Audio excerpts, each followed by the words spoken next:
Un jour, Shankaran Pillai était à un dîner de famille. Et quand tout le monde s'est installé pour le dîner, il s'est levé et a annoncé: Je vais épouser Lucie, qui est juste de l'autre côté de la rue.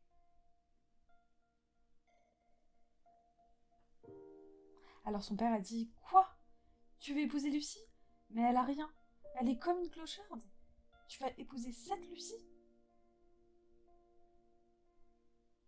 Et la maman a dit: Quoi? Tu vas épouser cette Lucie? Et l'oncle a dit: Quoi? Tu vas épouser cette Lucie?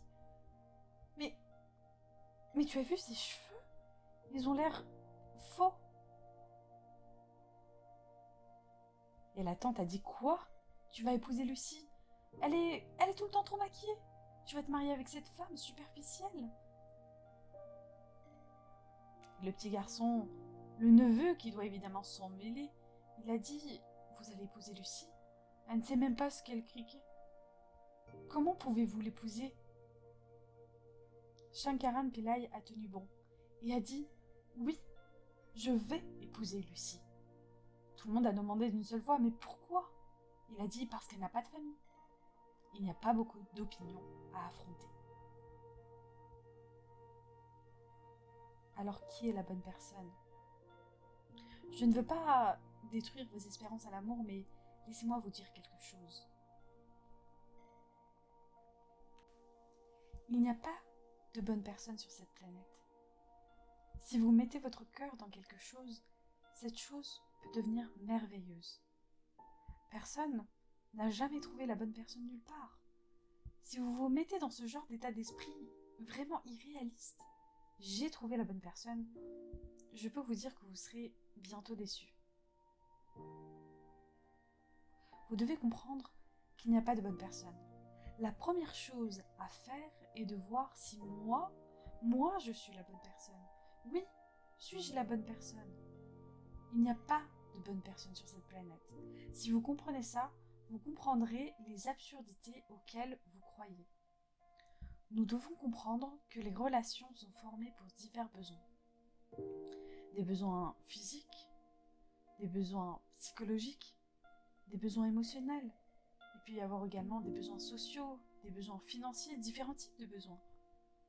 Donc quand vous allez voir quelqu'un avec autant de besoins, vous y allez comme un mendiant. Et un mendiant ne peut pas choisir. Le mendiant mange ce qui lui tombe sur la main, n'est-ce pas? Il ne peut pas choisir. Donc si vous voulez vraiment faire un choix dans ce monde, la première et principale chose, c'est de se mettre à sa place. Là où votre expérience de la vie est juste agréable pour vous-même. Et vous verrez, à cet endroit-là, des choses vont se produire, dans tous les sens du terme. En termes de carrière, en termes de mariage, en termes de relations. Le meilleur vous arrivera parce que vous changez la cible de votre action. Au lieu d'essayer de travailler sur quelqu'un et de les réparer, si vous travaillez sur vous-même et sur l'importance d'être merveilleux pour vous-même, vous verrez, ce sera incroyable. Et toute cette histoire-là, ce truc américain comme quoi il y a une âme sœur quelque part, est fausse. Dieu ou toute autre croyance n'a pas fait une personne de plus, juste pour vous. Vous voyez, le corps a besoin d'un compagnon. C'est compréhensible. Peut-être aussi psychologiquement, vous avez besoin d'un compagnon. C'est compréhensible aussi. Et émotionnellement, peut-être que vous avez également besoin d'un compagnon. L'âme, par contre, ne peut pas avoir besoin d'un compagnon. L'âme n'a pas besoin d'un compagnon. Une personne n'a pas non plus été faite pour vous. J'espère que c'est bien clair. Cette idée-là crée toutes sortes d'idiots bien singuliers. Si vous comprenez ce que je vous dis, vous êtes une sorte d'idiot et l'autre est un autre genre d'idiot. Si vous pensez que vous êtes parfait et que Dieu vous ait choisi pour faire une autre personne parfaite, vous vous dirigez vers un désastre. Il n'y a pas de telle chose. Vous savez, les gens aujourd'hui, après 5000 ans, les gens continuaient à vénérer Krishna comme le plus grand amant jamais connu. Mais ces femmes, en réalité, ces femmes étaient très malheureuses avec lui. Donc, vous ne trouverez pas de personne parfaite. Si vous investissez un sens profond, donc de l'implication, quelque chose de merveilleux peut se produire grâce à votre implication. Pas parce que l'autre personne est fantastique. Si vous vous impliquez, ça peut devenir vraiment très beau. Si vous décidez de choisir la personne la plus intelligente de l'univers, ce sera un désastre. Après un certain temps, vous commencerez lentement à avoir des attentes. Vous voulez que l'autre soit comme vous. Et ça, c'est une grave erreur.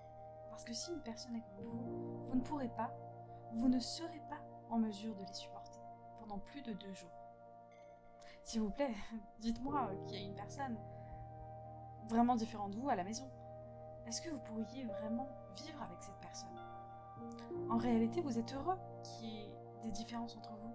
Et ça, c'est super. Personne n'est comme vous, n'est-ce pas? Personne n'est comme vous sur cette planète. Essayez et vous verrez, personne n'est comme vous. Et c'est bien, ne cherchez pas la similitude. Ce n'est pas nécessairement la différence qui fait... En fait, c'est la différence qui fait le tango. Et pas autrement.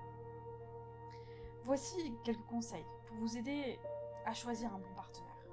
Les gens vous diront exactement qui ils sont. C'est à vous de choisir de les écouter ou non. Si quelqu'un dit qu'il est habituellement de mauvaise humeur, ou ne sait pas comment être monogame, ou peu importe, ne supposez pas que vous pouvez les changer. Faites un essai routier par exemple, faites un trajet de 8 heures avec cette personne.